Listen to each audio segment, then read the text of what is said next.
All right, we were just talking off microphone, so we'll bring the Wolves conversation here. Presented by Summit Orthopedics. If you're dealing with any type of pain, maybe you're on the injured list before a big game or something this weekend, back pain, shoulder pain, whatever it is, Summit Orthopedics can help you. No referrals are needed. Same-day appointments available.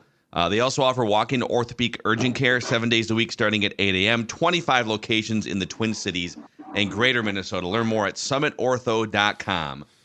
I hate being this guy because I'm being the blame the officials guy, but the 51 points scored by Joel Embiid is like, I don't even know what you're supposed to do with that guy. You can't defend him without getting called for a foul. And then, of course, he hits every single 18-foot jump shot.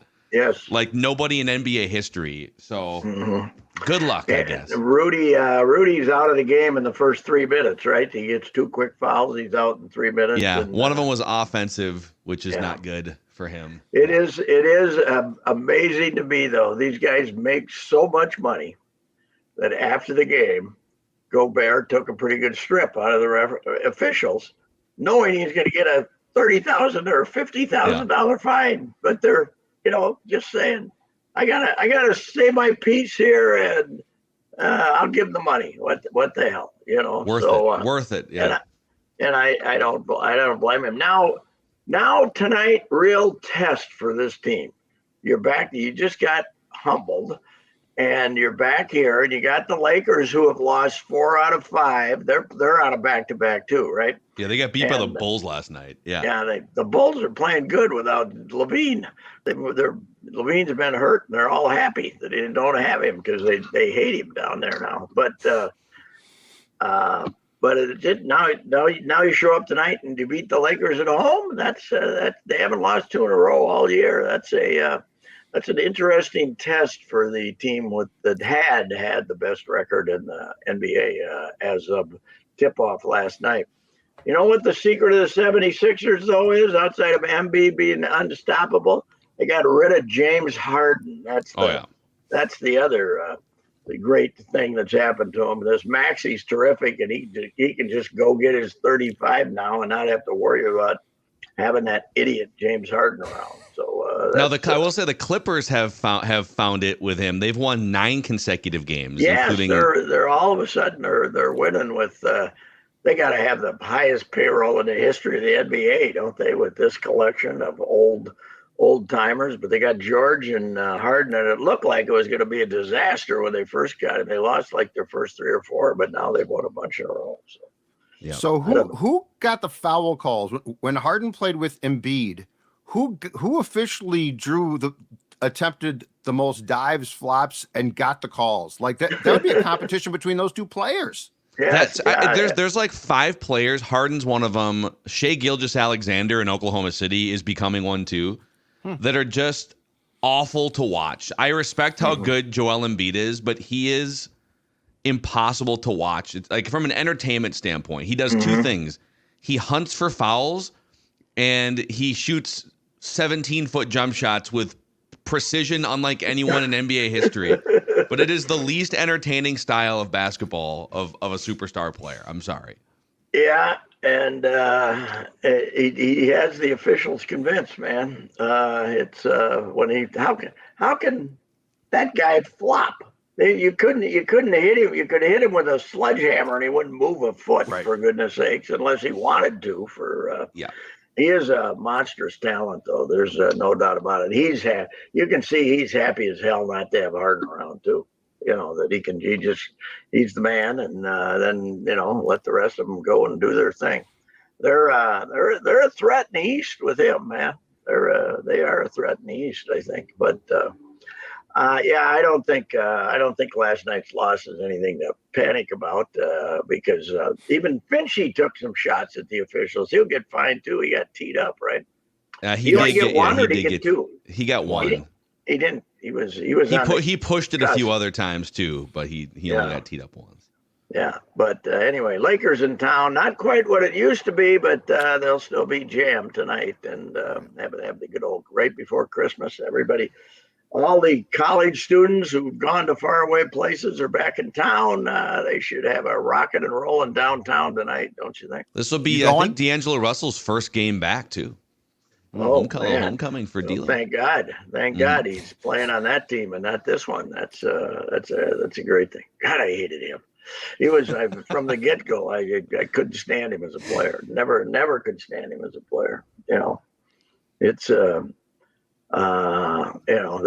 whole. Has there ever been an more overplayed angle around here than D'Angelo and Cat being the best of buddies? And they weren't. It was all made up. It was strictly a stupid thing that Cat was telling people that it was just. And I think they were friends, but it's what we get so nervous about. Oh, if you got to be careful. If you trade D'Lo, you're going to alienate Cat. If you were to go to Cat right now and say, hey, would you want to kick Mike Conley out of here and bring D'Lo back? What do you think he'd say? Yeah. And Nikhil's got to go too. Yeah, I know what he'd say. Yes. So anyway, it is. We did take a strip out. I don't know who the officials were. I didn't even look up in the box score. I didn't see the whole game. So who was it? Was it at a? It wasn't Ed Malloy. I don't remember. It wasn't Ed Malloy.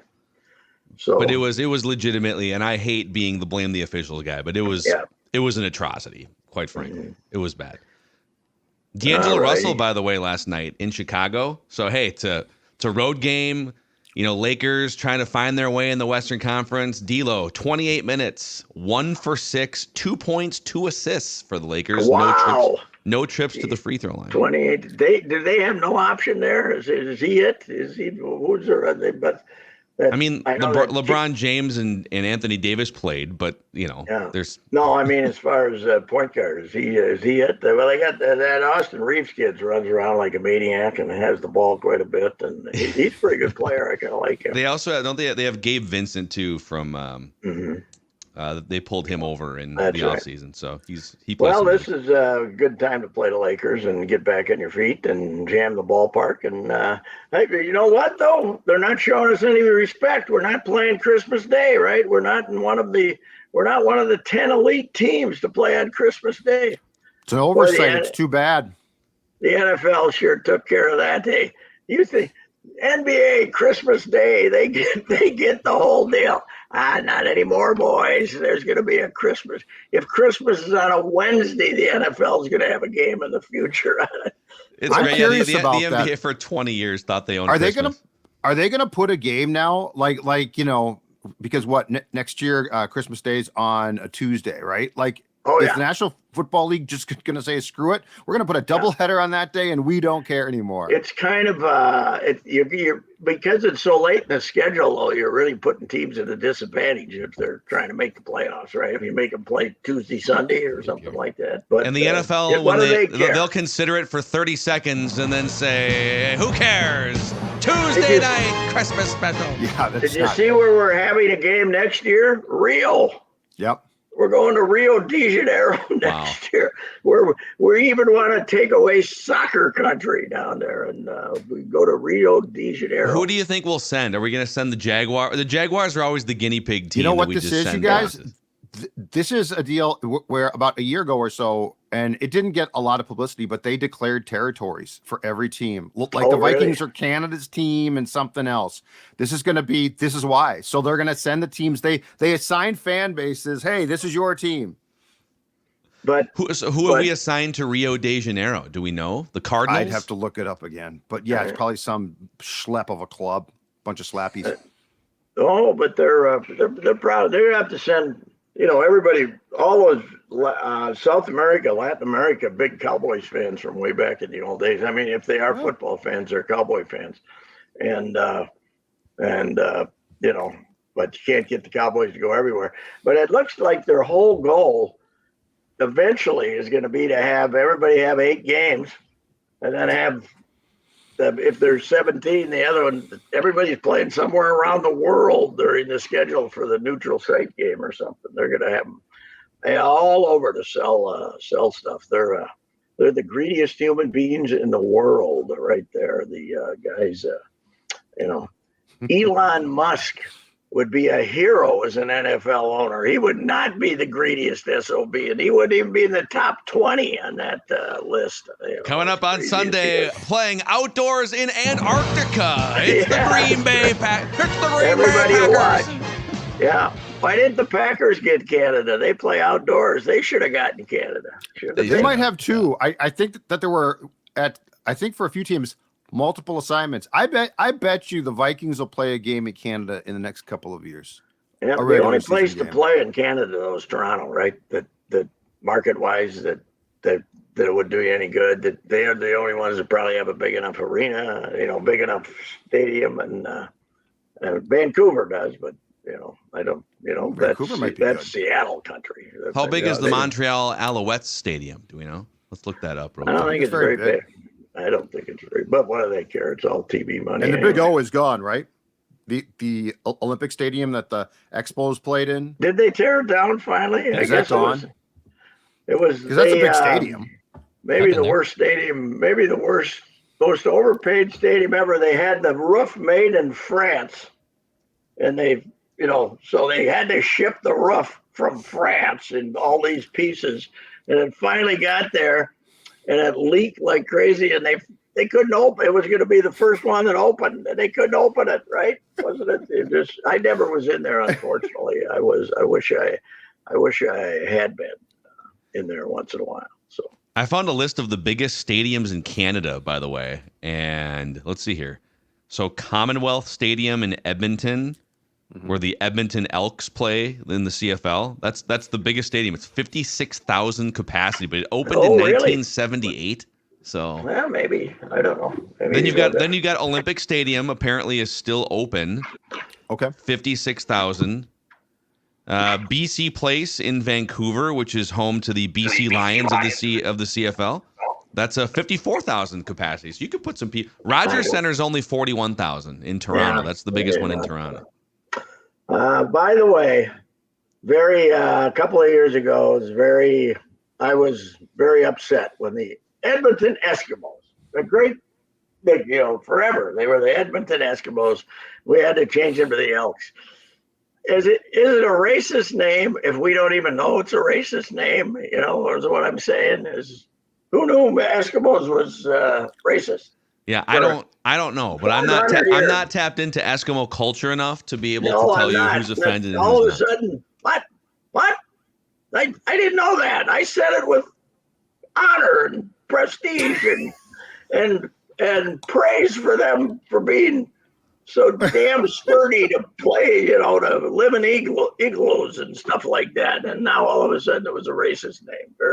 Where did you like reading the comment section, or who did you get an email from? That's why they changed it. Oh, got it. Okay. It was deemed to be a derogatory thing, but we didn't know that. Obviously, we didn't. You had to do extensive research. If you have to do extensive research to find out it's racist, is it really racist? I don't know. So. Elks complained too, though. Elks said that's racist towards us. It's like the Minnesota flag. We got the Indian riding a horse, and then there's some farmer, and he's got a gun leaning against a rock. Well, he's shooting deer. He's shooting wolves. He's shooting coyotes. It's not a, I don't know. You don't know what he's shooting. Who decided that was racist? Take the gun away from the rock. That's all you got to do. Keep you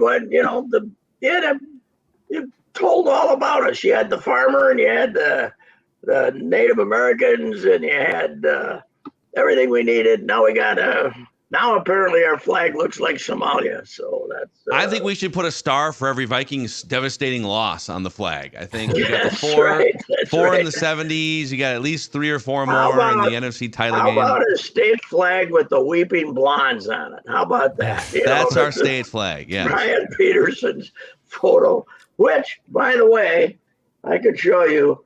I see every morning when I go out to my garage. I got a framed, signed photo of the weeping blonde. So, yeah. Hey, speaking of Vikings, by the way, Judd saw this story here that the Vikings are seeking $62 million to beef up the perimeter of their stadium, downtown Minneapolis. Yes, I think we should give it to them because they really, they're not making enough money down there. The fact that they put in about. When you take away all the sponsorships and stuff before they went in there, they spent about $450 to have a $1.15 billion stadium. And what is there a lot I say get 2 Paul Blars on those, the things you ride around the mall in, and have them out there 24 hours a Just day. do laps. Yeah. Have 2 guys riding around. You can pay them $25 an hour and save a lot of money. There haven't been any reports of anything going on, have there? Have we had anyone try to break in? Like what? They're concerned. They're actually concerned about terrorist attacks. That's what they're saying. It's not like petty theft. Mm-hmm. That's why they're doing this.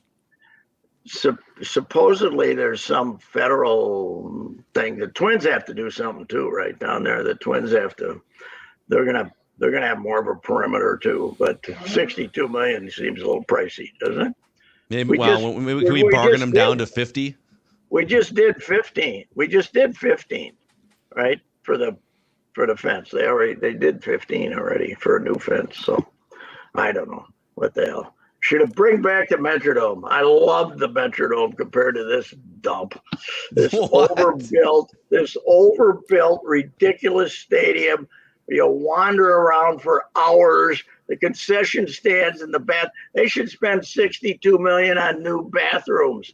Apparently, if you go to the game, it takes you. If you decide to go to the men's room or the women's room, you're going to miss a quarter. What? How can they build it?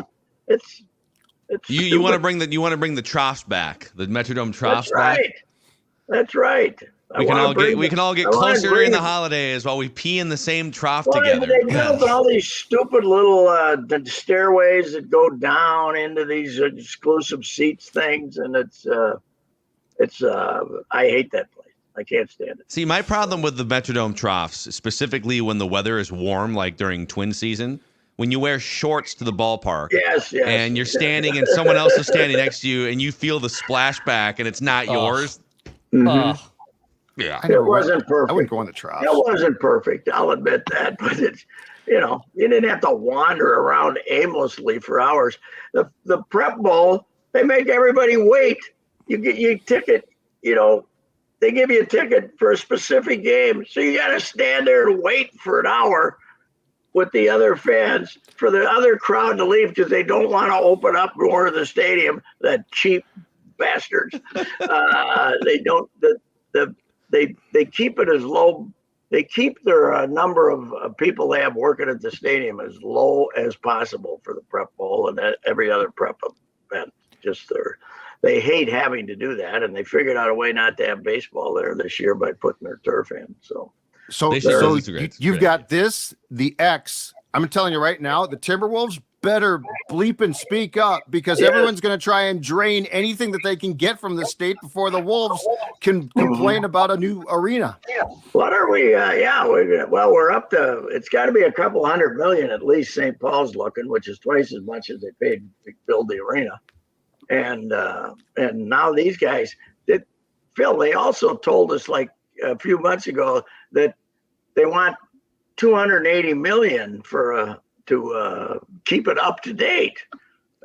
Which group did? The Ziggy Dome. They want 200. Oh, we already need after 10 years. We need $250 million to keep it up to date. For over the next 10 years or something to maintain. Better make some more electronic pull tab devices. We better go back to that. Yeah, and we can't sell as many electronic pull tabs because the tribes are upset that they look too much like slot machines. They work too much like electronic slot machines. So I think they're not. You can't sell as much as you did before. I don't know what the thing was, but there was some bill passed that limited the electronic pull tabs in the bars. We'll find a way. We can do maybe we can do a GoFundMe for the Will family to get all the money they need. You know what the only solution to all this? Go buy the family a new car, don't you think? I think you're right, Pat. 100%. Yep. You better buy it now before they slap some more taxes on, so the Vikings can get a dome, get a new fence around the dome. You better, that's it. We're going to end up paying for that. If you go to buy a car, you're going to end up paying for the Vikings dome security. Anyway, Jim Paul's Valley Group of GM dealers, Brett Paul's Valley Group of GM dealers, my guys, Apple Valley, Hastings, really good supply out there, and the Sierra trucks, which they have, the GMC trucks. I saw 0.9% for those, and I saw an ad last night for these for the Chevy truck and the Sierra truck from GMC. And lots of truck drivers around here going to hockey games with their kids, and check those out at that rate. It's amazing. Hastings and Apple Valley, Jim Paul's Valley Group of GM dealers, Brett Paul out in Apple Valley. Check them out. I think we still got time before Christmas. We could still, you buy one today, it'll be there Monday morning. So yes, you could even like the commercials. You could like put a bow on top of it, ribbon on it. Yeah. Yes, it would be fantastic. So Jim Paul's, I can't recommend them highly enough. I've been buying cars there for over 10 years. Of my last 4 or 5 cars I bought from Jim Paul and Brett Paul. Why would I do that if I didn't trust these guys impeccably? And you're going to get a good vehicle at the best possible price, and they're going to take care of you if any problems would surface. Jim Paul, Amen. Brett Paul, Apple Valley, Hastings, Valley Group of GM dealers. All right, Pat. We'll talk to you again tomorrow, sir. Enjoy your day. All right, a little Laker Timberwolves conversation, and are we getting excited enough about the Lions match, man? That's the season, basically, isn't it? Kind of. There's actually a way they could go 2-1 and still, if they get to 9 wins. You got to beat the Lions at home, right? Though you're not going to beat the Lions down there. It depends if they're resting all their starters in Week 18 because nothing matters for them. But yeah, it'd be nice to get them on Christmas Eve here. All righty. Hey, Kevin O'Connell got Lavelle's endorsement today. Is doing a fine job, so we don't have to. We can stop complaining about the tush push last week. Lavelle checked in and decided to be a homer, so that's good. The kiss of death. There it is. See ya. All right, see you, Pat. Reusse Unchained here on SKOR North.